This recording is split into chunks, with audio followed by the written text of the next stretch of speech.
Welcome to our channel. آج ہم لے کر آئے ہیں آپ کے لیے گلالئی اور ڈیمن کی کہانی۔ گلالئی جس پر ظلم کی انتہا کر دی گئی تھی، کیا ڈیمن اسے اپنی محبت دے پائے گا؟ جاننے کے لیے آئیے میرے ساتھ پڑھیے آج کی یہ دلچسپ رومانوی سٹوری۔ میں نے چوری نہیں کی، میں سچ کہہ رہی ہوں۔ گلالئی نے روتے ہوئے سب کو بے گناہی کا یقین دلایا تھا، پر چچی کی بیٹی نے اس کے کمرے کی تلاشی لی اور چوری ہوئی رقم اس کے کمرے سے ملی تھی۔ وہ بے قصور تھی، پھر بھی چچا نے اسے گھر سے نکال دیا۔ راستہ بھٹکتے وہ ایک کلب کے باہر آ پہنچی، جہاں ایک ویٹریس اسے غور سے دیکھتی مسکرائی اور کھانا کھلانے کا کہہ کر کلب کے سیکنڈ فلور پر ایک کمرے میں لے گئی۔ وہ گاؤں سے آئی تھی، یہ سب نہیں سمجھتی تھی۔ ویٹریس اسے ایک کمرے میں چھوڑ گئی، بولی میں کھانا لا رہی ہوں، پر اس کی جان نکلنے لگی کیونکہ سامنے سیاہ ڈریس پینٹ شرٹ میں وہ باروب شخص سگریٹ کے گہرے کش لیتا اسے ہی دیکھ رہا تھا۔ فہد، تم مجھ سے کب ملو گے؟ کب بھگاؤ گے مجھے یہاں سے؟ مجھ سے نہیں، ان تنگ و تاریک گلیوں میں رہا جاتا۔ مجھے جلد یہاں سے نکال لو، میں تمہارے ساتھ بھاگنا چاہتی ہوں یہاں سے، اور مجھے کچھ اچھا نہیں لگتا۔ نائلہ فہد نامی لڑکے سے فون پر کال پہ بات کرتے ہوئے بولی تھی، جو ان کے گاؤں کا ہی لڑکا تھا، جس نے اسے یہ لارا لگایا ہوا تھا کہ تم اپنے گھر کا زیور لے کر تیار رکھنا، میں تمہیں اگلے ایک ہفتے میں بھگا کر لے جاؤں گا۔ وہ اس کی محبت میں ڈوبی ہوئی تھی، یہاں تک کہ اسے یہ بھی احساس نہ رہا تھا کہ اگر وہ یہاں سے بھاگ گئی تو کیا ہوگا، اس کے والدین پر سارے تھو تھو کریں گے۔ مگر اسے پرواہ ہی کہاں تھی، اسے مطلب تھا تو صرف اور صرف اپنی عیش و عشرت سے۔ اس لیے وہ اپنی ماں کا سارا زیور چرا کر ایک بیگ میں ڈال کر رکھ گئی تھی، اور اس نے ایک دن بھاگ جانا تھا۔ اس کی تیاری پوری تھی، بیگ وہ پیک کر چکی تھی۔ اب بھی وہ فہد سے بات کر رہی تھی جب اسے باہر کھٹکے کی آواز آئی۔ اس نے فوراً چیل جیسی نگاہوں سے باہر کی طرف دیکھا، جہاں کوئی سایہ فوراً سے پیچھے ہٹتا نظر آیا تھا۔ اس کی سکس سینس سے وارن کرنے لگی تھی، اس لیے وہ کال کاٹتی فوراً تیزی سے باہر کی طرف لپکی تھی تاکہ دیکھ سکے کہ اس کی باتیں کس نے سنی ہیں، اسے کس سے خطرہ ہے۔ مگر جیسے ہی وہ باہر گئی تو اس نے دیکھا کہ اس کی کزن، اس کے تایا کی بیٹی جو یتیم تھی، انہی کے گھر میں رہتی تھی۔ وہ وہاں سے چپکے جا رہی تھی۔ اس نے فوراً اسے جا لیا اور کمرے میں جا کر دھمکانے لگی، سنو، اگر تم نے یہ بات کسی کو بھی بتائی تو میں تمہارے حلق سے تمہاری جان کھینچ لوں گی، سمجھی تم؟ اس نے اپنی کزن کو ڈراتے دھمکاتے کہا تھا، جو خوف سے کانپنے لگی تھی۔ نہیں، میں کسی کو کچھ نہیں بتاؤں گی، میرا یقین کرو۔ مگر تم غلط کر رہی ہو، تم کو ایسا نہیں کرنا چاہیے۔ تم اپنی ماں باپ کو دھوکہ کیسے دے سکتی ہو؟ وہ تو تم پر اتنا اعتبار کرتے ہیں، تمہارے ناز نخرے اٹھاتے ہیں، تمہیں یہاں کیا کمی ہے جو تم کسی اور کے ساتھ بھاگنا چاہتی ہو؟ وہ بھی وہ لڑکا جس کی اس گاؤں میں ہی کوئی اہمیت نہیں ہے، اسے ہر کوئی برا کہتا ہے، تم اس کے ساتھ بھاگنا چاہتی ہو، جو پتہ نہیں کتنی لڑکیوں کے ساتھ مشہور ہے۔ کیا گارنٹی ہے کہ وہ تمہارا ساتھ بھی دے گا؟ وہ تمہیں چھوڑ دے گا؟ اس کی بات پر رکھ کر اس نے گلالئی کے منہ پر تھپڑ مارا تھا۔ تم ہوتی کون ہو مجھے یہ سب سمجھانے والی؟ ہمارا نمک کھا کر حرام کر رہی ہو؟ ہوتی کون ہو تم مجھے یہ سمجھانے والی کہ مجھے کیا کرنا چاہیے کیا نہیں؟ میں تمہاری طرح یتیم دوسروں کے آسرے پر پل نہیں رہی، اس لیے مجھے یہ سمجھانا تو بالکل بھی مت کہ مجھے کیا کرنا چاہیے کیا نہیں۔ میں جو چاہے مرضی کروں، جہاں چاہے مرضی جاؤں، جس مرضی کے ساتھ زندگی گزاروں، اس سے تمہارا کوئی تعلق نہیں ہے۔ وہ اس کے بال دبوچتے ہوئے بولی تھی، جس پر گلالئی کی آنکھوں میں آنسو آ گئے۔ چھوڑو مجھے، کیا کر رہی ہو؟ تم سے بڑی ہوں میں۔ وہ اس کو کھرکتے ہوئے خود کو چھڑوانے کی کوشش کرتے ہوئے بولی تھی، جب اگلے ہی پل نائلہ اس کے منہ اوپر رکھ کر تھپڑ مار گئی، جس سے اس کا گال سرخ ہو چکا تھا اور آنکھیں زور و شور سے بہنے لگی تھی۔ ذلت کا احساس اس قدر زیادہ تھا کہ اس کی کزن چھوٹی ہوتے ہوئے اس پر روب جما رہی تھی۔ نہ صرف یہ بلکہ اس کو مارتی بھی تھی اور جب چاہے مرضی منہ اٹھا کر اس کی بے عزتی کر دیتی تھی۔ یتیم لوگوں کا بھی کوئی والی وارث نہیں ہوتا، ان سے جیسے مرضی ہر کوئی سلوک کر لیتا ہے، مگر وہ یہ نہیں دیکھتے کہ اس یتیم کے دل پر کیا گزر رہی ہے، کیا آگے جا کر اس نے اللہ کو کیا حساب دینا ہے۔ ایسا ہی نائلہ کے ساتھ ہوا تھا، اس کی آنکھوں پر محبت کی پٹی بندھی تھی، اسے نہیں پتا تھا کہ وہ اندھی ہو کر کیا کرتی جا رہی ہے۔ دفع ہو جاؤ میری نظروں کے سامنے سے، اگر تمہیں میں نے اپنی ماں کے پاس جاتے دیکھا یا ان کو بتاتے دیکھا تو یاد رکھنا تمہارے لیے زندگی تنگ کر دوں گی، میں سمجھی؟ تم نکل جاؤ یہاں سے۔ وہ اس کو دھکا دیتے ہوئے بولی تھی کہ وہ باہر لڑکھڑا کر گری اور قسمت کی ستم ظریفی پہ آنسو بہانے لگی تھی۔ اس نے دل سے دعا کی تھی کہ یا اللہ کوئی نہ کوئی راستہ نکال دے اس کا یہاں سے جانے کا، کیونکہ اگر وہ یہاں رہتی تو وہ زندہ نہ رہ پاتی۔ چاچا کا بس یہ احسان تھا کہ اس نے اسے پڑھا لکھا دیا تھا۔ کالج بھی وہ گئی تھی، مگر نہ ہی وہ اس کی خواہشات باقی کی پوری کر پاتا تھا، نہ ہی اسے اچھے کپڑے لا کر دے پاتا۔ جیسے وہ اپنی بیٹی کے لیے کرتا تھا ویسے وہ اپنی بھانجی کو پیار نہیں دے پایا۔ اس کے بھائی نے جو دولت اپنی بیٹی کے لیے چھوڑی تھی اس پر اس کی بیوی اور بیٹی عیش کر رہی تھی۔ گلالئی اپنے اسٹور نما کمرے میں آ کر بند ہو گئی تھی اور سسک سسک کے رونے لگی۔ یا اللہ، سب میرے ساتھ ہی کیوں ہوتا ہے؟ مجھے ہمیشہ کیوں ادھوری خوشیاں ملتی ہیں؟ مجھے معاف کر دے اگر میں تجھ سے ہر وقت شکوے شکایت کرتی رہتی ہوں، مگر کیا کروں، میرا دل درد سے بھرا ہوا ہے، مجھے کہیں چین نہیں آتا، پلیز میری مدد کر، مجھ میں اور ظلم سہنے کی ہمت نہیں ہے۔ یہ کہتے ہوئے وہ اپنے گھٹنوں میں سر دیے کب سو گئی اسے پتہ ہی نہ چلا۔ صبح جب اس کی آنکھ کھلی تو اس کی چاچی کی چنگھاڑتی آواز نے اس کو خوف سے بری طرح کپکپا کر رکھ دیا، کیونکہ آج اسے اٹھنے میں دیر ہو گئی تھی، اس لیے اس نے ناشتہ بھی نہیں بنایا۔ مر گئی؟ اب تو چاچی میری جان لے لیں گی، مجھے چھوڑیں گی نہیں۔ وہ گھبراتی ہوئی فوراً منہ دھو کر باہر بھاگ گئی۔ کہاں مر گئی تھی؟ کیا تمہیں پتہ نہیں کہ تمہارے چاچا کو تمہارے ہاتھ کا ہی ناشتہ پسند ہے؟ پھر کہاں مر جاتی ہو؟ کیوں نہیں صبح جلدی اٹھتی؟ کب سے وہ انتظار کر رہے ہیں بھوکے پیٹ، اور تم مہارانی صاحبہ باہر آنے کا نام ہی نہیں لے رہی۔ کیا کرتی رہتی ہو رات بھر ایسا جو نیندیں پوری نہیں ہوتی؟ وہ اس کا ہاتھ دبوچتے ہوئے بولی تھی، جس پر وہ نفی میں سر ہلا گئی۔ ایسی کوئی بات نہیں ہے چاچی۔ اس کے منہ پر سرخ نشان دیکھ کر انہیں اپنی بیٹی کی کارستانی سمجھ آ گئی تھی کہ یقیناً ان کی بیٹی نے ہی کچھ کیا ہے اس کے ساتھ جو رات بھر پڑی رہی، اس لیے نخوت سے گھر جھٹکتی وہ اسے ناشتہ بنانے کا آرڈر دے گئی، جس پر وہ تیزی سے ہاتھ چلانے لگی تھی اور ناشتہ بنا کر اس نے اپنے چچا چاچی کے سامنے رکھا تھا۔ تھوڑی دیر بعد ہی نائلہ لہراتی ہوئی آئی تھی اور بڑے غور سے اس کے سامنے ناشتہ کرنے کے لیے بیٹھ گئی، آنکھوں میں وارننگ دیتا رہتا کہ کسی کو بھی کچھ بتانے کی ضرورت تھی تو اپنی شامت خود بلائے گی۔ وہ جو رات بھر کشمکش میں تھی کہ ان کو بتائے یا نہ، اس کی گھوریاں دیکھ کر پھر سے ڈر گئی، مگر وہ کیا کرتی؟ وہ اپنے چچا چاچی کے ساتھ اتنا غلط ہوتا کیسے دیکھ سکتی تھی؟ چاہے جتنے مرضی ظلم کیے ہوں ان لوگوں نے اس پر، مگر عزت تو سب کی سانجھی ہوتی ہے۔ وہ نہیں چاہتی تھی کہ نائلہ یہاں سے بھاگ کر اپنے ماں باپ کو ذلت کا احساس کروائے، جس پر پورا گاؤں اس پر تھو تھو کرے گا۔ وہ چاہتی تھی اپنے چاچا کو اس لیے ان کے ساتھ اتنا بدتر سلوک ہوتے نہیں دیکھ سکتی تھی، اس لیے اس نے سوچا تھا کہ آج رات وہ اپنے چچا چاچی کو بتا ہی دے گی، مگر وہ یہ نہیں جانتی تھی کہ نائلہ پہلے ہی اس کے ارادوں سے آگاہ ہو چکی ہے اور نہیں چاہتی تھی کہ اس ماں باپ کو کچھ بھی علم ہو۔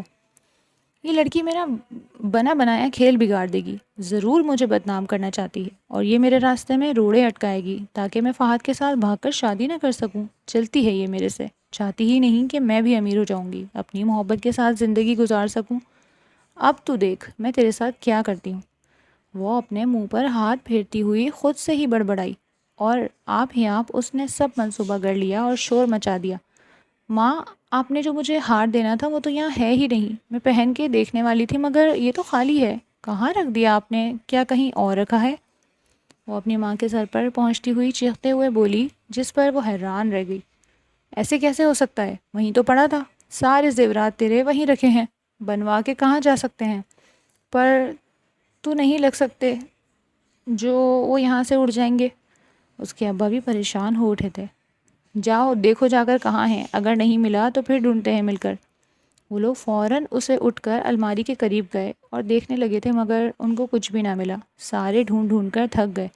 آخر کہاں جا سکتے ہیں میری بیٹی کے زیور؟ کہاں سے بناؤں گی میں تمہاری کمائی؟ اتنی سی تو ہے، اس سے ہی جوڑ جوڑ کر بنائے تھے، پتہ نہیں کہاں چلے گئے۔ ایک گلالئی سارے گھر میں چھان مار۔ گلالئی کے تو پہلے ہی ہاتھ پاؤں کانپ رہے تھے، وہ جانتی تھی کہ نائلہ نے ہی سب کچھ چرایا ہے، کیونکہ وہ کچھ دن بعد بھاگنے والی تھی، یقیناً یہ سب اسی کیا دھرا تھا، مگر وہ سب کے سامنے انجان کیوں بن رہی تھی؟ کیا سازش کرنا چاہتی تھی وہ آخر؟ گلالئی سمجھ نہ سکی، مگر اس کا رنگ تب سفید پڑا جب نائلہ کو اس نے اپنے اسٹور نما کمرے کی طرف جاتے دیکھا۔ مجھے پتہ ہے چوری کس نے کی ہے، اس نے کی ہے، ضرور چوری۔ یہ میری خوشیوں سے جلتی ہے، نہیں چاہتی کہ میں خوش رہ سکوں، میری چیزوں پر نظریں رہتی ہیں اس کی، چاہے وہ میرے کپڑے ہوں یا چاہے میرے زیور۔ اماں دیکھ لینا، اسی کے کمرے سے نکلیں گی چیزیں، وہ چنگھاڑتے ہوئے بولی تھی۔ یہ تو کیا کہہ رہی ہے؟ تجھے اس بات کا یقین ہے؟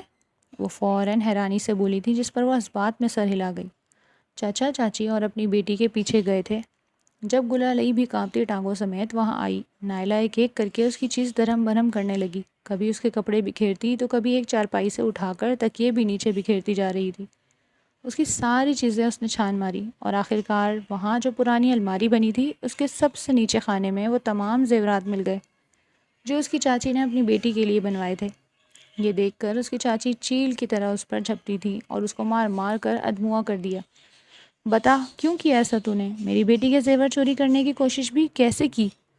وہ اس کے بال کھینچتے بولی۔ چاچی میں نے چوری نہیں کی، میرا یقین کریں۔ وہ سسک رہی تھی مگر اس کی چاچی اسے لاتوں گھونسوں اور پتہ نہیں کس کس چیز سے مار رہی تھی، یہاں تک کہ اس کا انچر پنچر ہل چکا تھا، مگر اس کے لبوں پر ایک ہی فریاد تھی، میں نے چوری نہیں کی، میں سچ کہہ رہی ہوں۔ گلالئی نے روتے ہوئے سب کو بے گناہی کا یقین دلایا تھا، پر اس کی بات کا یقین کرتا ہی کون؟ اچھا تو یہ بات ہے، اب تو اس گھر میں نہیں رہے گی، نکل یہاں سے۔ اس کی چاچی اس کو کھینچتے ہوئے باہر صحن میں لے گئی اور جا پٹخا تھا جب وہ روتے ہوئے نفی میں سر ہلانے لگی۔ میں خدا کی قسم کھا کے کہتی ہوں میں نے ایسا کچھ نہیں کیا، آپ لوگ کیوں میری بات پہ یقین نہیں کر رہے؟ سب کچھ نائلہ کا کیا درا ہے، میں نے کل رات اس کی باتیں سن لی تھی، یہ کسی لڑکے کے ساتھ بھاگ جانے والی ہے، سارے زیورات اور پیسے اس نے بیگ میں اکٹھے کیے تھے، میں نے نہیں۔ جب اسے پتہ چلا کہ میں باتیں سن لی ہیں تو آج اس نے الزام مجھ پر لگا دیا۔ وہ درد سہتے دھاڑتے ہوئے بولی مگر جوابی وار اس کے منہ پر نائلہ نے کیا۔ کمذات لڑکی، اب چوری تم نے کی ہے اور نام مجھ پر لگاتی ہے، تمہاری زبان کھینچ لوں گی میں، نکل جاؤ یہاں سے، میرے گھر سے، ہمارا کھانا کھا کر ہمیں دھوکہ دیتی رہی، اتنی نیچ لڑکی ہو تم، دفع ہو جاؤ یہاں سے۔ اس کے چچا نے بھی آگے آتے اسے ایک دفعہ میں ہی جھٹکے سے گھر سے باہر نکال دیا کہ وہ روتی سسکتی رہ گئی۔ کافی دیر وہ باہر بیٹھ کے روتی رہی اور دروازہ کھڑکھڑاتی رہی، مگر اس گھر والوں کے دل میں ذرا رحم نہ پیدا ہوا۔ اس کا مطلب صاف تھا کہ وہ لوگ اسے اب ذرا بھی اپنے گھر میں برداشت نہیں کرنا چاہتے، اس لیے اس نے شکستہ قدموں سے وہاں سے دور جانا شروع کیا اور بس اسٹیشن پر بیٹھ کر رونے لگی۔ وہ یہاں چلتے چلتے کیسے آ گئی تھی اس کو پتہ ہی نہ چلا، بس بینچ پر بیٹھ کر روتی جا رہی تھی۔ جب ایک عورت اس کے پاس آ کر بیٹھی تھی، اس خوبرو چہرے کو دیکھتے اس شاطر عورت کی نظریں تیزی سے اس کے اطراف میں گھوم رہی تھیں۔ کیا ہوا ہے بیٹا، کیا تم اکیلی ہو؟ وہ مہربان بنتے ہوئے بولے، جس پر وہ روتے ہوئے اس بات میں سر ہلا گئی۔ کیا ہوا ہے تمہارے ساتھ؟ وہ اس کے سر پر پیار دیتے ہوئے مصنوعی لہجے میں بولی تھی۔ وہ مجھے میرے چاچا چاچی نے گھر سے نکال دیا ہے، میرا کوئی بھی نہیں ہے، کہاں جاؤں گی میں؟ وہ روتے ہوئے بولی تھی، جس پر اس عورت کی آنکھیں چمک اٹھیں۔ کیا میرے ساتھ چلو گی؟ میں تمہیں رہنے کی جگہ دوں گی، چلو میرے ساتھ۔ وہ بس میں بیٹھتے بولی۔ جب وہ بھی کراچی کی بس میں اس کے ساتھ ہی بیٹھ گئی، مگر وہ آنکھوں میں حیرت لیے اس کو بولی تھی، مگر میرے پاس ٹکٹ کے پیسے نہیں ہیں، وہ اس کو بتاتے ہوئے بولی، جس پر وہ ہنسی۔ ٹکٹ کیا چیز ہے، میں تو تمہیں بہت سی چیزیں لے کر دوں گی جو تمہارے تمنا ہوگی، وہ اس کی تھوڑی کو چھوتے ہوئے بولی تھی۔ وہ زیر نگاہ رکھنے والی عورت یہ لمحوں میں جان گئی تھی کہ وہ ایک ایسا ہیرا تھا جسے آج تک کوئی حاصل نہ کر پایا، اور یہی اس کی کامیابی کی کنجی بننے والی تھی۔ وہ عورت اس کو لے کر کراچی پہنچ چکی تھی۔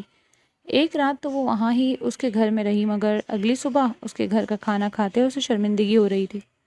میں یہاں ایسے نہیں رہ سکتی، آپ مجھے کوئی کام بتا سکتی ہیں؟ کیا میں کوئی کام کر سکتی ہوں؟ اس سے میں آپ کا کرایہ بھی ادا کر دیا کروں گی۔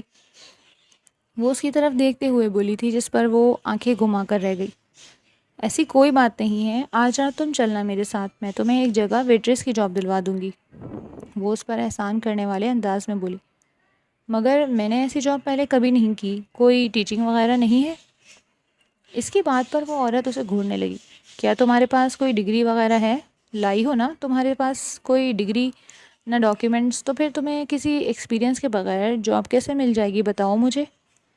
وہ عورت اپنی تھوڑی کے نیچے ہاتھ ٹکائے ہوئے اس کے اوپر سے نیچے تک دیکھتے طنز کرتے بولی، جس پر وہ ملب دبا کر اسے دیکھنے لگی تھی، زبان جیسے کچھ بھی کہنے سے انکاری ہوئی تھی۔ صحیح تو کہہ رہی تھی وہ، اس کو اس کے چچا چاچی نے دے کے ہی کیا بھیجا تھا، صرف گھر سے نکال ہی تو دیا تھا، آخر ایسے میں وہ واپس بھی نہیں جا سکتی تھی، صرف اس عورت کی بات ماننی ہی پڑی۔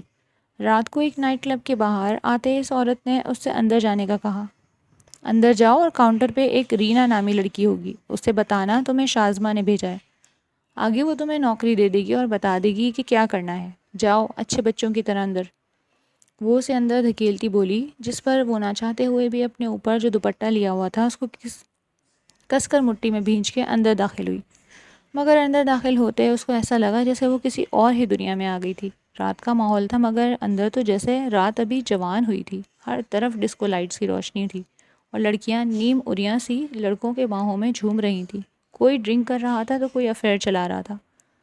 وہ یہاں سے بھاگ جانا چاہتی تھی مگر دروازے پر باڈی گارڈز کھڑے تھے جنہوں نے دروازہ بند کر دیا۔ وہ مرتے کیا نہ کرتے بمشکل لڑکوں کے درمیان سے جگہ بناتے ہوئے کاؤنٹر تک پہنچی۔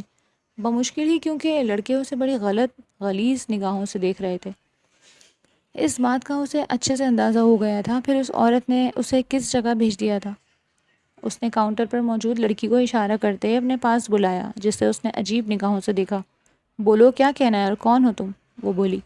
مجھے شازمہ نے بھیجا ہے، انہوں نے کہا تھا آپ مجھے کام دیں گی، وہ منمناتے ہوئے بولی تھی۔ ہاتھ خوف سے کانپ رہے تھے، جسے دیکھ کر وہ سامنے موجود لڑکی معنی خیز تھا مسکرا دی۔ کیوں نہیں، ہمارے پاس بہت کام ہے تم جیسی لڑکیوں کے لیے، آ جاؤ اندر، وہ اسے ایک بیک سائڈ سے لے جاتے ہوئے بولی۔ تمہیں دیکھ کر تو لگ رہا ہے کہ تم نے کوئی کھانا وانا بھی نہیں کھایا۔ فکر مت کرو، تمہیں جاب بھی مل جائے گی، اس سے پہلے تم کھانا کھاؤ گی۔ میں تمہیں کمرے میں لے جا کر رہی ہوں، وہاں بیٹھنا، میں تمہارے لیے کھانا لے کر آتی ہوں۔ وہ اس کو سیکنڈ فلور پر لے کر آتی ہوئی ایک کمرے میں جانے کا بولی، جب وہ فوراً نفی میں سر ہلانے لگی۔ آپ بھی میرے ساتھ آئیں نا، میں اکیلے کیسے جاؤں گی اندر؟ وہ خوف سے ہکلاتے ہوئے بولی۔ فکر مت کرو، اندر کوئی نہیں ہے، تم جاؤ، میں کھانا لے کر آ رہی ہوں، بس 2 منٹ۔ یہ کہتی وہ اس کو اندر جانے کا اشارہ کر گئی تھی، جس پر وہ نہ چاہتے ہوئے بھی دروازہ کھولتے اندر بڑھی۔ ڈم لائٹ تھی، اس وجہ سے اسے کچھ نظر صحیح سے نہیں آیا مگر وہ اندر آ گئی تھی۔ لیکن جیسے ہی وہ اندر آئی دروازہ لاک ہوا۔ اس نے فوراً ہڑبڑا کر پلٹتے ہوئے دروازے کو کھولنا چاہا مگر دروازہ تو کھل ہی نہیں رہا تھا۔ وہ زور زور سے دروازہ کھولنے کی کوشش کر رہی تھی مگر سب کچھ بیکار تھا۔ کچھ ہی دیر بعد اس کے ناک سے سگریٹ کی اسمیل ٹکرائی۔ اس کی گردن کے بال تک کھڑے ہو چکے تھے، یہ محسوس کرتے کہ اس کے علاوہ بھی اس کمرے میں کوئی اور ہے۔ وہ خوف سے لرزنے لگی۔ آہستہ آہستہ اس نے پلٹ کر دیکھا تو اسے کونے میں ایک شخص بیٹھا نظر آیا۔ اس کی جان نکلنے لگی کیونکہ سامنے سیاہ ڈریس پینٹ شرٹ میں وہ باروب شخص سگریٹ کے گہرے کش لیتا اسے ہی دیکھ رہا تھا۔ اسے دیکھتے اس نے اپنی رفتار اور تیز کر دی تھی مگر دروازہ نہیں کھلا تھا۔ ایسے میں وہ شخص جب اپنی جگہ سے کھڑا ہوا وہ اچھل ہی پڑی۔ میرے قریب مت آنا، میں ایسی ویسی لڑکی نہیں ہوں۔ وہ اس کو دیکھتے ہوئے دروازے کے اندر ہی گھسنے کی کوشش کرتے ہوئے وہ تھی جس پر سامنے موجود شخص کے عنابی لب مسکرا دیے۔ لڑکی، کیا تم مجھے یہ جتانا چاہتی ہو کہ تمہیں یہاں آنے کا مقصد معلوم نہیں؟ یہ جان کر بھی انجان بن رہی ہو کہ ایسی جگہ پر کیسی لڑکیاں آتی ہیں؟ وہ اسے اوپر سے نیچے تک گہری نظروں سے تکتا ہوا بولا کہ اس کی گرفت اپنے دوپٹے پر سخت ہوئی تھی۔ وہ اپنی جسم کو اچھی طرح اپنے دوپٹے سے چھپانے کی کوشش کرنے لگی، جس پر یہ منظر سامنے موجود شخص نے نہایت دلچسپی سے دیکھا، جیسے اسے یہ سب کرنے میں مزہ آ رہا ہو۔ وہ اس کے سامنے کوئی ڈری سہمی سی ہرن محسوس ہو رہی تھی جس کا شکار وہ شیر کرنے والا تھا۔ نہیں، میں یہاں جاب کے لیے آئی تھی، میرے پاس کوئی جاب نہیں تھی، تو انہوں نے مجھے کہا کہ وہ مجھے جاب دیں گی اور اس سے پہلے کھانا کھانے کے لیے وہ مجھے یہاں چھوڑ گئیں۔ قسم سے میں یہاں جان بوجھ کر نہیں آئی، میں واپس جانا چاہتی ہوں، پلیز دروازہ کھول دیں۔ وہ دروازے کے ہینڈل کو تھام کر بری طرح جھنجھوڑتے ہوئے اس سے التجا کرتے ہوئے بولی تھی، جس پر وہ گردن ترچھی کیے اس کی طرف بڑھنے لگا۔ وہ پہلی لڑکی تھی جو اسے حکم دے رہی تھی، یہ جانے بغیر کہ وہ ایک بے تاج بادشاہ تھا۔ تم نے خود میری کچھال میں قدم رکھا ہے اور اب تم مجھ سے امید کر رہی ہو کہ شیر اپنے شکار کو جانے دے؟ ایسا کیسے ممکن ہے کہ ایک شکار شیر کے سامنے ہو اور اس کو کیے بغیر شیر اسے جانے دے؟ وہ اس کے چہرے پر انگلی سے لکیر کھینچتے بولا، جس پر وہ اس کا ہاتھ تھپڑ لگا کر جھٹک گئی۔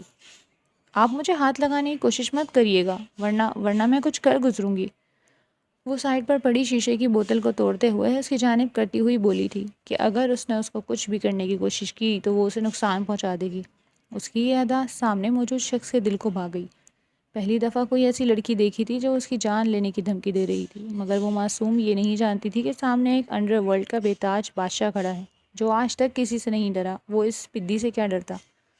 اوہ، ایسی بات ہے، چلو آزما کر دیکھ لو، مارو مجھے، وہ اس کے قریب آتے ہوئے بولا جب وہ ایک ایک قدم پیچھے لینے لگی۔ ارے تم تو ڈر کر پیچھے ہوتی جا رہی ہو، اب کیا ہوا؟ ساری ہوائیں نکل گئیں تمہاری، مارو نا مجھے۔ وہ دیوار سے اٹک گئی تھی۔ جب اسے پیچھے کوئی راہ دکھائی نہ دی تو ایک دم اس نے وار کیا ڈیمن پر، جس سے اگلے ہی پل وہ اس کی کلائی تھام کر روک چکا تھا اور جھٹکے سے اس کی کلائی کو ایک مخصوص انداز میں موڑتے بوتل کے ہاتھ سے نیچے گرانے کا سبب بنا تھا، اور اس کو ایک جھٹکے سے موڑتا ہوا اپنے سینے سے لگا چکا تھا۔ اس کا کپکپاتا ہوا وجود وہ اچھی طرح محسوس کر رہا تھا، جو کہ بالکل ہی ڈری سہمی سی آنکھوں میں خوف لیے اس کی جانب تک رہی تھی، جس کو وہ لبوں سے چھونا چاہتا تھا، جس پر وہ جلدی سے آنکھیں میچ گئی۔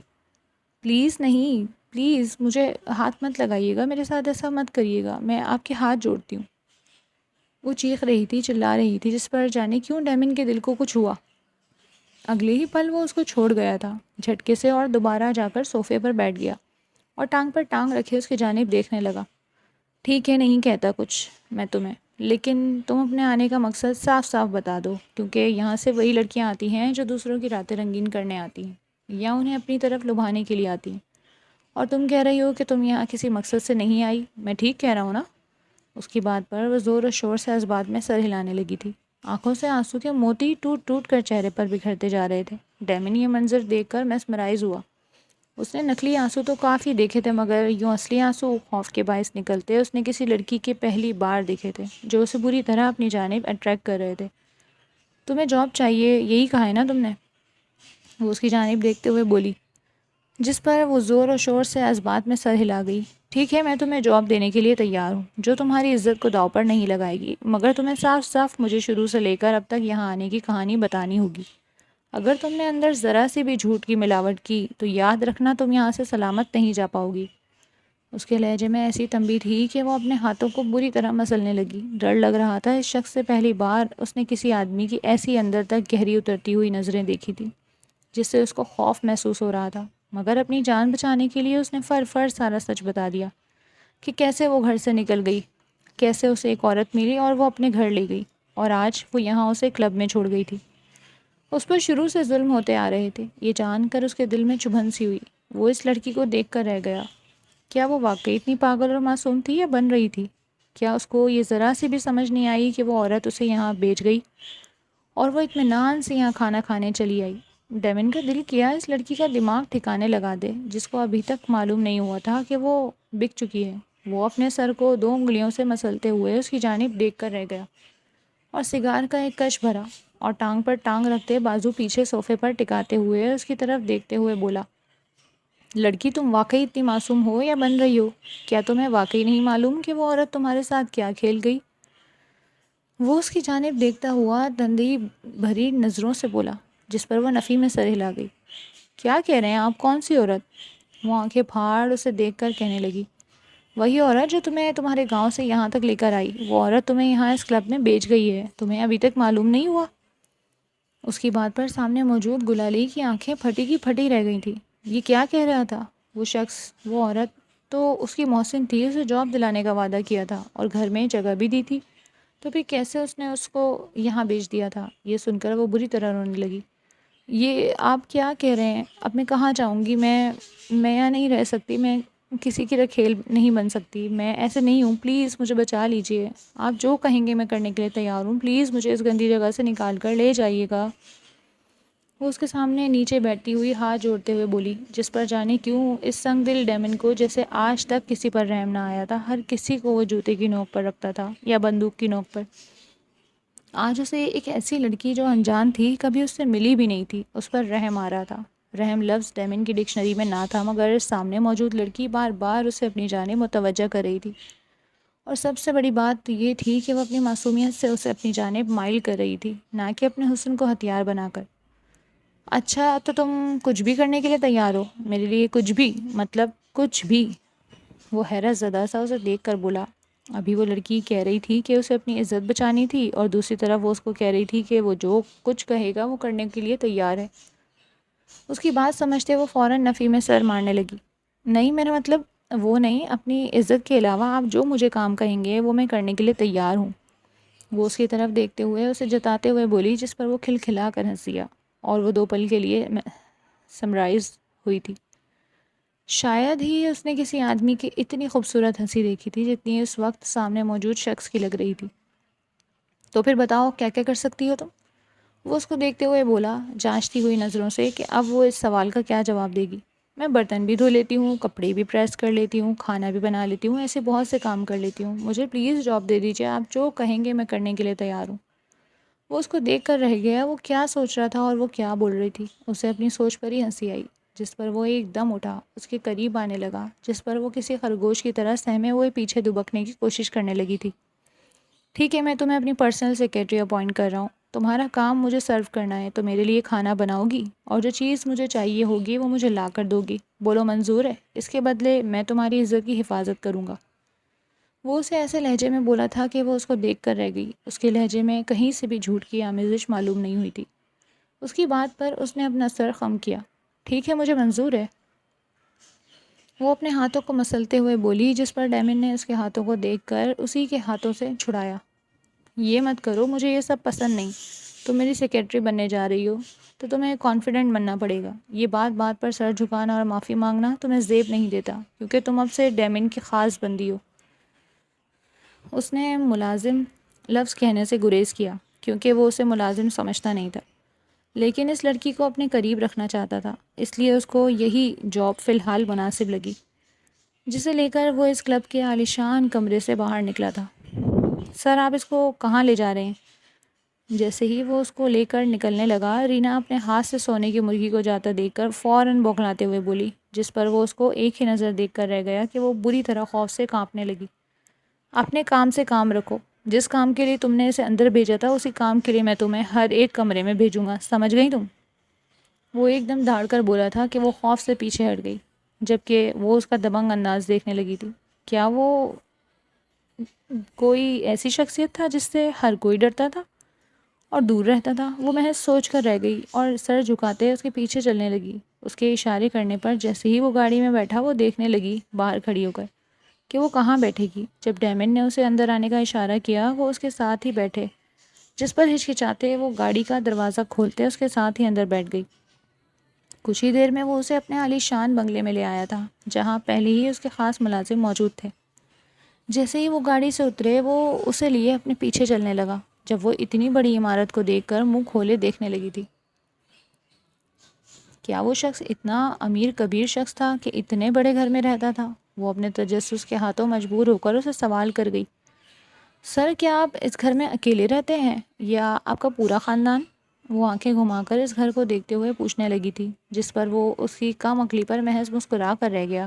یہ وہ پہلی لڑکی تھی جو بار بار اپنی باتوں سے اس کے مسکرانے کی وجہ بن رہی تھی۔ تمہیں کیا لگتا ہے؟ وہ اس کا جواب جانتا تھا، مگر پھر بھی پوچھ بیٹھا، مجھے تو لگتا ہے سر آپ کا پورا خاندان اس گھر میں رہتا ہوگا، جتنا یہ بڑا گھر ہے۔ وہ اس کے ساتھ اندر آتے ہوئے بولی، جس پر وہ گردن پیچھے کرتے اس کا جواب دے گیا، یہاں میں اکیلا رہتا ہوں، باقی سب ملازم ہیں۔ اس کی بات پر وہ منہ کھولے اسے دیکھنے لگی۔ وہ تنہا کیسے رہ لیتا تھا؟ کیا آپ کو ڈر نہیں لگتا سر؟ وہ اس کی طرف دیکھتے ہوئے بولی، جسے وہ اچھمبے دیکھنے لگا۔ مجھے کس سے ڈر لگ سکتا ہے لڑکی، لوگ مجھ سے ڈرتے ہیں، وہ دلچسپی سے مسکراتے ہوئے بولا۔ تنہائی سے سر، اور کس سے؟ کیونکہ تنہائی انسانوں سے زیادہ خطرناک ہوتی ہے۔ وہ ٹھٹک کر رکا تھا، کیونکہ وہ بہت گہری بات کہہ گئی تھی، جس وجہ سے وہ ساکت ہی تو رہ گیا تھا، کیونکہ آج پہلی بار اسے کوئی پڑھ پایا۔ جیسے ہی وہ اندر داخل ہوئے، روزی اور علیان جو اس کے رائٹ اور لیفٹ ہینڈ تھے فوراً اس کی طرف آئے۔ آج بہت دیر لگا دی ڈیمن، کیا تمہاری ڈیل ڈن ہو گئی؟ روزی نے اس کے قریب آتے ہوئے کندھے پر ہاتھ رکھ کر پوچھا، جس پر وہ اس کا بازو جھٹک گیا۔ فی الحال میں کسی سے بھی بات کرنے کے موڈ میں نہیں ہوں، آ کر بتاؤں گا صبح، اور زیادہ سوال پوچھ کے میرے دماغ خراب کرنے کی ضرورت نہیں ہے، وہ ان دونوں کو اشارہ کرتے ہوئے بولا، جس پر وہ تب کر رہ گئے، مگر اس انجانی لڑکی کو آنکھوں میں تجسس لیے دیکھا۔ یہ کون ہے؟ روزی اسے اوپر سے نیچے تک دیکھتے ہوئے طنزیہ نگاہوں سے بولی، جس پر وہ فوراً ڈیمن کے پیچھے چھپی تھی۔ جیسے یہ شخص اسے بچا لے گا، ڈیمن محض خوشی کو اندر دبا کر رہ گیا، کیونکہ ان لوگوں کے سامنے وہ مسکرا نہیں سکتا تھا، مسکرانا اس کی شان کے خلاف تھا۔ لوگ اس سے ڈر کے چھپتے تھے، اور ایک یہ پاگل لڑکی جو لوگوں سے چھپنے کے لیے اس کے پیچھے چھپ رہی تھی۔ اس کا کوئی بھی جواب دیے بغیر وہ اس کو اشارہ کر گیا تھا اپنے پیچھے آنے کا، جس پر وہ چپ چاپ اس کے پیچھے چلنے لگی۔ کمرے کے باہر پہنچتے جیسے ہی ڈیمن اندر داخل ہوا، اسے باہر بت بنا دیکھ کر وہ اسے گھورنے لگا۔ اندر کیوں نہیں آ رہی؟ سر میں اندر کیسے آ سکتی ہوں، یہ تو آپ کا کمرہ ہے۔ وہ تشویش سے بولی تھی، جس پر تعصب سے سر ہلاتے ہوئے اس کے بازو سے اسے اندر کھینچ چکا تھا اور دروازہ بند کرتے اپنے بیڈ کی جانب بڑھا اور اپنی ٹائی گلی سے نوچ کر اتاری اور زمین پر پھینکی۔ میرا نائٹ ڈریس نکال کر دو، وارڈروب میں پڑا ہے۔ اس کا حکم سنتے وہ تیزی سے حرکت میں آئی اور الماری کھولتے اس کا دماغ گھوم کر رہ گیا، کیونکہ وہاں بہت سے کپڑے تھے۔ اب ان میں سے اس کا نائٹ ڈریس کون سا تھا؟ اس کی مشکل سمجھتا ہے وہ اس کے پیچھے آیا، اپنی گردن پر گرم سانسیں پڑتے ہوائیں محسوس کر اس کے جسم میں جھرجھری سی آئی۔ یہ ہے میرا نائٹ ڈریس کا سیکشن، یہ ہے میرے میٹنگ کے کپڑے، اور یہ ہے جو میں کسی دعوت وغیرہ پر پہن کر جاتا ہوں۔ وہ اس کو ایک ہی بار میں بتاتے ہوئے بولا، جس پر وہ ایک ٹی شرٹ اور ٹراؤزر نکال کر اس کے ہاتھ میں تھما گئی، جسے وہ لے کر واش روم میں بند ہو گیا تھا۔ فریش ہونے کے لیے جیسے ہی وہ باہر نکلا تو اس کو اپنے کمرے کو تجسس سے دیکھتے ہوئے پایا۔ غالباً اس لڑکی کو اس کا کمرہ پسند آیا تھا۔ تم ابھی تک یہیں ہو؟ اس نے اس کی طرف دیکھتے ہوئے پوچھا۔ تو اور کہاں جاؤں سر، مجھے نہیں پتا، اس گھر میں اتنے کمرے ہیں، اگر میں گم ہو جاتی تو؟ وہ معصومیت سے آنکھیں پٹ پٹاتے ہوئے بولی، جس پر وہ سر تھام کر رہ گیا۔ واقعی وہ معصوم پری بھٹکتے ہوئے اس کے دل میں آ بسی تھی۔ وہ ہلکا سا بڑبڑایا، تمہیں کسی اور کمرے میں جانے کی ضرورت نہیں ہے، تم یہیں سوگی۔ اس کی بات پر ایک بار پھر وہ اپنا دل تھام کر رہ گئی۔ کیا کہہ رہے ہیں سر آپ؟ وہ حیرت سے چیخ پڑی۔ زیادہ ڈرامہ کرنے کی ضرورت نہیں ہے، وہ سامنے کاؤچ دیکھ رہی ہو، دبلی پتلی سی تو ہو تم، اس پر آرام سے سو جاؤ گی، ادھر سو جاؤ۔ وہ آرڈر دیتے بولا۔ مگر سر میں کیسے؟ وہ منمناتے ہوئے بولی، جس پر وہ اگلے ہی پل اس کی گھوری دیکھتے چپ ہو گئی اور چپ چاپ کاؤچ پر جا کر بیٹھ گئی، مگر اس کو یوں ساکت بیٹھے دیکھ وہ گھور کر رہ گیا۔ کیا ہے، اب سو کیوں نہیں رہی؟ مجھے بھوک لگی ہے، وہ انگلیاں مروڑتی ہوئی پیٹ پر ہاتھ رکھتے بولی۔ معصومیت کی انتہا ہے، کہاں پھنس گیا میں؟ وہ دل میں الجھ کر بولا۔ اس ٹائم تو سب ملازم بھی سو چکے ہوں گے، وہ پریشانی سے بولا تھا، جس پر وہ ایک دم کھڑی ہوئی۔ آپ بس مجھے کچن کا بتا دیجئے، میں بنا لوں گی خود ہی، وہ جھٹ بولی۔ واقعی تم بنا لو گی؟ وہ سر مارتے ہوئے وہ تھی، جس پر وہ گہرا سانس لے کر اس کے ساتھ نکلا اور رات کے 2 بجے سے لے کر کچن میں موجود تھا اور سینے پر ہاتھ باندھے اسے دیکھنے لگا۔ کچھ دیر کی محنت اور مشقت کے بعد اسے وہاں کیبن سے پاستے کا پیکٹ اور سبزیاں مل گئی تھیں۔ فریج میں دیکھا تو چکن بھی موجود تھی۔ اس نے فوراً اسے نکالا اور پاستا بنانے کا سوچا جلدی سے۔ اس کے ہاتھ تیزی سے چل رہے تھے، جبکہ ڈیمن حیرت سے اس کی پھرتیاں دیکھ رہا تھا۔ وہ اتنی جلدی کام کیسے کر سکتی ہے؟ چہرے پر جو اس کی خوشی محسوس ہو رہی تھی، اسے ڈیمن زیر نگاہ دیکھ رہا تھا۔ پہلی بار دیکھا ہے کہ کوئی لڑکی کھانا بناتے ہوئے اتنی خوش ہے۔ ہاں، مجھے کھانا بنانے کا بہت شوق تھا اور دل بھی کرتا تھا پاستا بنانے کا، مگر چاچی صرف اپنی بیٹی کو کھلا دیتی تھی، میرے لیے بچتا ہی نہیں تھا کبھی، اس لیے میں نے آج یہ بنانے لگی ہوں، وہ خوشی سے بتاتے ہوئے بولی تھی، جیسے پہلی دفعہ اس کو اس کی من پسندیدہ چیز بنانے کو مل رہی ہو۔ ڈیمن کا دل دھک سے بھر گیا تھا، جانے کس کس چیز کو ترسی تھی۔ وہ دل میں عہد کیا کہ اب اس کی کوئی خواہش ادھوری نہیں رہنے دے گا۔ وہ ہتھیلی پر تھوڑی ٹکائے دلچسپی سے اسے دیکھنے لگا تھا۔ یہ منظر جانے کیوں اس کو بہت اچھا لگ رہا تھا۔ ایسا پہلی بار محسوس ہوا تھا کہ وہ اس گھر میں اکیلا نہیں تھا، اس گھر میں کوئی اور بھی جیتا جاگتا انسان موجود تھا، اس کے ساتھ جو اس کی زندگی کا حصہ تھا۔ 25 منٹ میں وہ پاستا تیار کر چکی تھی اور اپنی پلیٹ میں نکالا۔ اس کی طرف دیکھتے ڈیمن کو کھو سا گیا جب وہ اس کے سامنے آ کے بیٹھی۔ آپ کھائیں گے کیا؟ وہ خوشی سے اس سے پوچھ بیٹھی تھی، جس پر وہ نفی میں سر ہلا گیا۔ تم کھاؤ۔ مگر جس مزے سے وہ کھا رہی تھی، اس کو دیکھ کر اب ڈیمن کے بھی منہ میں پانی آنے لگا، اس لیے وہ اس کو دیکھتے ہوئے بولا، مجھے بھی ڈال کر دو۔ اس کے اچانک مانگنے پر وہ حیرت زدہ سی اسے تکنے لگی، مگر کندھے اچکاتے اس کے لیے بھی ڈال لائی۔ مگر یہ دیکھتے اس کی حیرت کی انتہا نہ رہی کہ ابھی اس کی آدھی پلیٹ بھی نہیں ہوئی تھی، ڈیمن ایک پلیٹ چٹ کر چکا۔ اور دو؟ اس کی بات پر وہ حیرت سے اپنا چمچ پلیٹ میں چھوڑتے دوبارہ گئی اور اسے ایک اور پلیٹ بھر کر پاستا لے کر آئی، مگر اگلے 5 منٹ میں پھر وہ پلیٹ گل کر چکا تھا۔ کیا میں اب یہ پورا کھا لوں؟ وہ اس کی طرف دیکھتے ہوئے بیچارگی سے بولی، جس پر وہ خوشی سے اس بات میں ہی سر ہلا گیا، کیونکہ اس کا پیٹ بھر چکا تھا پہلی دفعہ۔ اس نے کبھی ایک پلیٹ سے زیادہ کھانا کھایا تھا، کیونکہ اس کی بھوک مٹ جاتی تھی۔ واقعی اس لڑکی کے ہاتھ میں بہت ذائقہ تھا۔ اب روز ایسا ہونے لگا تھا، جہاں بھی ڈیمن نے جانا ہوتا وہ ساتھ اسے لے کر جاتا، جیسے لوگ مشکوک نگاہوں سے دیکھتے تھے کہ وہ ایک لڑکی ہر جگہ لے کر کیوں آتا تھا۔ یہ دیکھ کر روزی دل ہی دل میں جلتی تھی، کیونکہ وہ بھی ڈیمن کو پسند کرتی تھی، مگر ڈیمن نے کبھی اس کو اتنی اہمیت نہیں دی تھی جس پر اس نے اس لڑکی کو پھنسانے کا سوچا، کیونکہ وہ اسے ڈیمن سے دور کرنا چاہتی تھی۔ اس نے ایک میٹنگ میں اس کو یہ کہہ کر ایک کمرے میں بھیج دیا تھا کہ ڈیمن وہاں اس کا انتظار کر رہا ہے، مگر وہ کمرہ غلط لوگوں کا تھا۔ جیسے ہی وہ اندر گئی تو وہ لوگ اسے بری نگاہوں سے دیکھنے لگے۔ وہ باہر بھاگنے لگی تو وہ اسے زبردستی کھینچ کر اندر ہی پٹک چکے تھے۔ نہیں پلیز مجھے جانے دو، پلیز نہیں، وہ رو رہی تھی۔ وہ تمہیں نہیں چھوڑیں گے، پلیز مجھے جانے دو، وہ بلکی۔ ہے کیا تو اس کی جو اس کے ساتھ ہر جگہ چپکی رہتی ہے؟ ہم بھی تو تیرے مزے لے کر دیکھیں کہ تم میں ایسا کیا ہے جو تم نے اتنے بڑے بادشاہ کو قابو میں کر رکھا ہے۔ ایک لڑکا اس کو بیڈ پر دھکیلتے اس کی آستین پھاڑتے ہوئے تھا، جس پہ وہ حلق پھاڑ کے چلا اٹھی۔ ڈیمن! ڈیمن جس نے کافی دیر سے اس کو نہیں دیکھا تھا اسے بے چینی سے ڈھونڈتا رہا، مگر جانے یہ لڑکی کہاں جا سوئی تھی۔ روزی بار بار کسی کام میں الجھا رہی تھی جس سے اسے تشویش ہوئی تھی کہ واقعی دال میں کچھ کالا ہے، اس لیے وہ وہاں سے زبردستی نکل گیا۔ کیمرے روم میں جاتے فوراً کیمرہ چیک کروائے۔ ایک روم میں اس کو موجود دیکھ کر اس کے ساتھ زیادتی ہوتے دیکھ اس کی آنکھوں میں خون اترا۔ وہ فوراً وہاں گیا اور دروازے کو زوردار لات مار کے کھولا۔ اندر پہنچ کر اس نے قہر بھری نگاہوں سے ان لوگوں کو دیکھا اور اپنی جیب سے گن نکالتے ہوئے ان سب پر گولیوں کی برسات کر دی۔ اس نے ان لوگوں کو ایک بھی سانس اور لینے کا موقع نہیں دیا جنہوں نے اس کی محبت کو گندہ کرنے کی کوشش کی تھی۔ وہ فوراً اس کے پاس پہنچا جو خوف سے بار بار مجھے مت ہاتھ لگاؤ، مجھے مت ہاتھ لگاؤ چلا رہی تھی۔ اس نے گلالئی کو جھنجھوڑ کر اٹھایا۔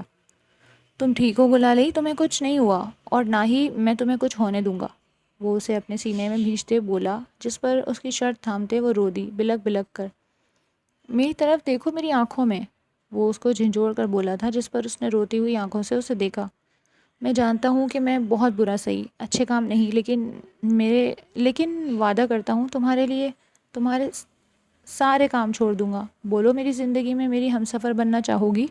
ہمیشہ تمہاری حفاظت کروں گا، کسی کو تمہیں چھونے بھی نہیں دوں گا۔ ہم بہت دور چلے جائیں گے جہاں کوئی تمہیں نقصان نہ پہنچا پائے۔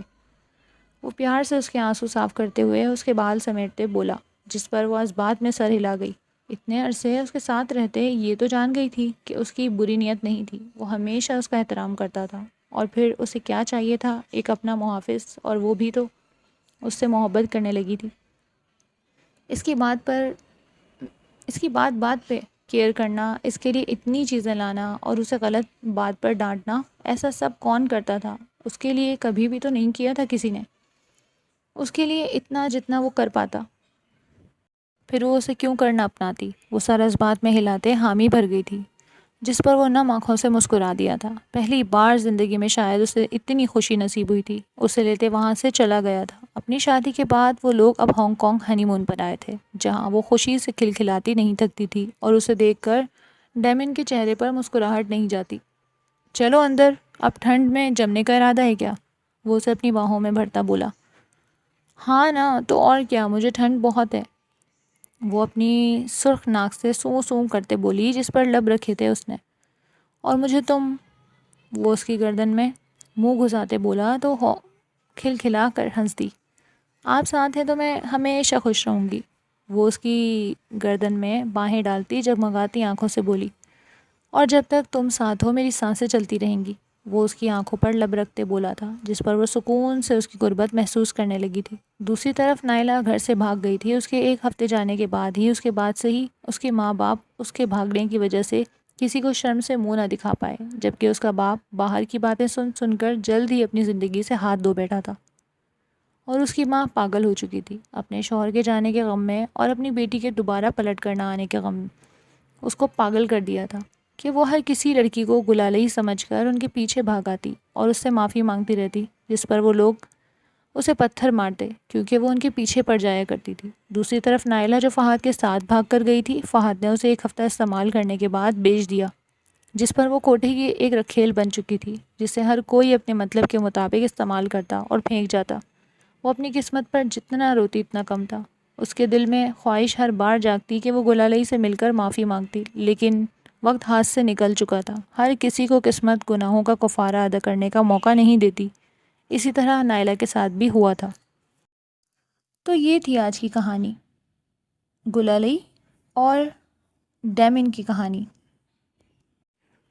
جس میں ظلم سے شروع ہوا رشتہ ختم ہوتا ہے محبت کے انتہا پر۔ آج کا ناول کیسا لگا کمنٹس میں ضرور بتائیے، and please subscribe our channel for more interesting stories. ملتے ہیں کل نیو اسٹوری کے ساتھ. تب تک کے لیے ٹیک کیئر اینڈ اللہ حافظ.